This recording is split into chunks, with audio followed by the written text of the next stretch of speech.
Bibliophiles of the internet, today I'm back to bring you another installment of On My Shelf. We're keeping it low-key today. I didn't want to plan a super elaborate video because I'm still adjusting to work and trying to figure out my filming schedule, and I didn't want to overwhelm myself. These videos are first and foremost really fun to put together, and they're also super easy to make. I will have my previous installments of this series included in the description box below, but if this is your first time, basically On My Shelf is a game or a tag of sorts where you pick random books off your shelf and talk about where you got them, experiences or memories attached to them, stories behind them, that kind of stuff. Personally, I use coordinates to locate the books, where the first number tells me which shelf I'm looking at and the second number takes me to a specific book along that shelf. You'll catch on pretty quickly if this is your first time, so let's just get into it. For this installment, I once again turned to a random number generator, and I also included my book cards this time. So the first set of coordinates is 1429, and that led me to the All-American Girl series by Meg Cabot. This is a book I reread countless times in my youth. Meg Cabot obviously is the author of the Princess Diaries series, which is one of my favorite series growing up, and she has written an astronomical amount of YA fiction, and as a teenager, I actively sought out her books. How I found this book is actually an interesting story because this was back in the olden days when there was no bookish social media sites or online databases, there was no established bookdernet, so the only way you can find out which other books an author had written was either by using a library catalog or by reading the lists printed at the front of their books. Or you could just organically discover them in a library or a bookstore, and I happened to find this mass market paperback in one of my local Targets. This might not be a popular opinion, but I am a passionate defender of the mass market paperback. Growing up, these were the only books I could afford with my own pocket money, and I notoriously collected mass market YA romances. This shelf right behind me is actually full of what are now considered vintage Simon Pulse romances, which were also my bread and butter during my teenage years. I could not get enough of these. Anyways, every time my family went to any kind of store that sold books in any capacity, I would automatically go to the mass market section and see what was new, and on this trip I happened to see this book by an author I had read so many times before, but I had never heard of this one. And right there in the store, I started to read it, and I just threw it in the cart immediately because after reading that first list in Sam's voice, I was like, I cannot leave without this. Objectively, this duology may not be like the best thing in the world, but it still holds so much sentimental value in my heart. It's this far-fetched, wacky YA romance about an artist named Sam who's actually skipping her art lesson one day when she sees the President of the United States on the streets, and she ends up saving him from an assassination attempt. It sounds so bizarre to say that, but that's what it is, and then she eventually gets all this press and the White House takes her on as this teen ambassador, and she ends up falling for the president's son. Even just saying that brings a smile to my face because I truly read this book so many times. The pages are yellowed, it's completely dog-eared in so many places. This copy has seen some things. I'm gonna stop now. If you've been around for a minute, you know that I grew up on Meg Cabot. Obviously, I've since moved on to other things, but this weird little duology genuinely taught me so much. My next set of coordinates is 29, and I'm so glad because that led me to The Trouble by Daria Dufour. I love this book so fucking much, and I want to talk about it literally all the time, but I can't. And you'll see why in a second.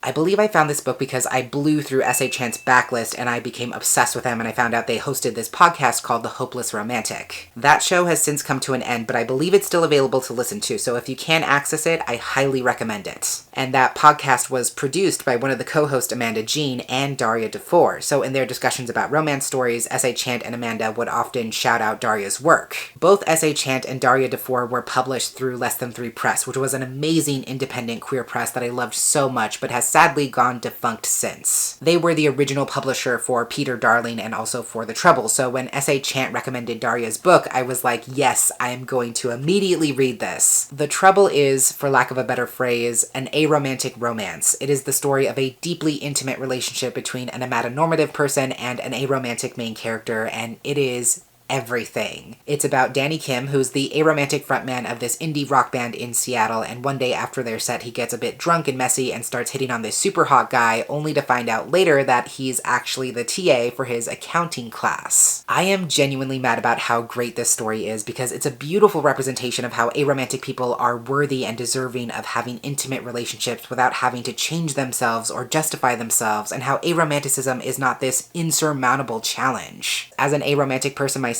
it brought me so much joy and so much peace, almost like the equivalent of what Let's Talk About Love did for the demisexual side of myself. But I can never talk about or recommend this book because it no longer exists. This very well may be one of the rarest books I own because as soon as I heard that Less Than Three was going under, I bought a copy of this book so fast because I knew I'd never be able to find it again, and sadly, I was right. I've been hoping that Daria is going to republish it because Less Than Three obviously returned all the rights to their authors, and we've seen how Essay Champ, for example, has republished Peter Darling independently, but unfortunately so far that hasn't been the case for this book, and I desperately wish I could tell you otherwise, but I can't. Next we have 16:7, which led me to Volume 1 of The Way of the House Husband by Ono Kosuke. I have to give my friend Melissa a shout out for this one because I first heard about this series through her videos, and she really sold me on the zany, hilarious tone of this series. I haven't started to read this series yet, but there is an incredible anime adaptation on Netflix that I love very, very much. The animation style in the adaptation is very different from a lot of modern day anime, but I think it really suits the series because it puts the perfect amount of emphasis on the series' comedic effect. In case you don't know, it's this incredible slice-of-life story about this ex-Yakuza boss who left that dangerous life behind him to be a full-time house husband providing for his wife. And the series is truly just about him doing mundane things like cooking, cleaning, shopping, but how this intense gangster mentality still plays into everything he does. It's very much that you can take the man out of the streets, but you can't take the streets out of the man sort of thing, and it's absolutely delightful in every possible way. Then we have 22:30, and that took me to my book carts, and this led me to Will My Cat Eat My Eyeballs and Other Questions About Dead Bodies by Caitlin Doughty. I thought this would be interesting to spotlight because we have this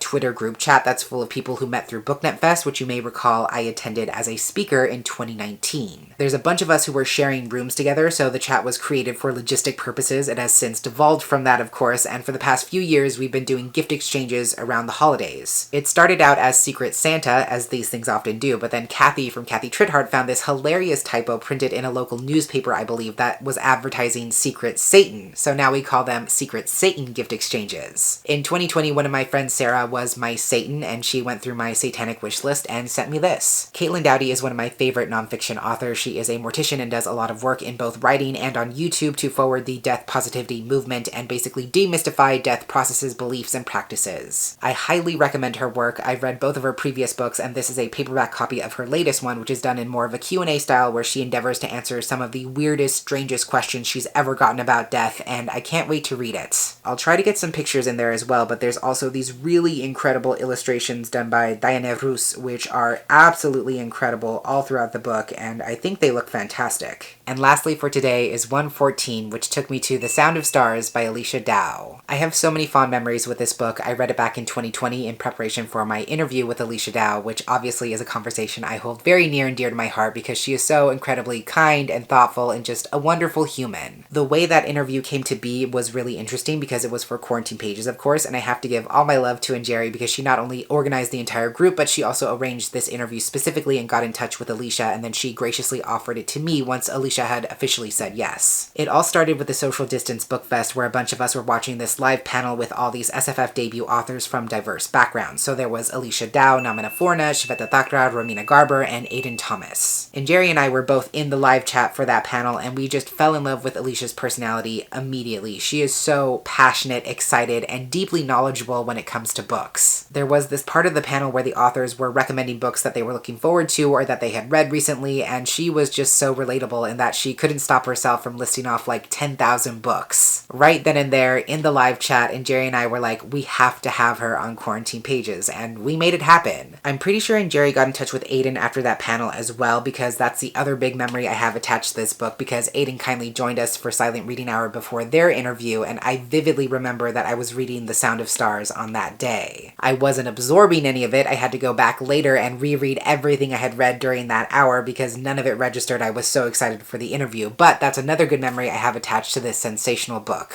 So those are the 5 books I had to share with you for today. If you've read any of them yourself, or if you have any similar experiences, I would love to hear all about them in the comments. But that's everything I have for today. Thank you so much for watching, and until next time, educate yourself, be kind to yourself, take care of yourself, and I will catch you on the flip side of the page.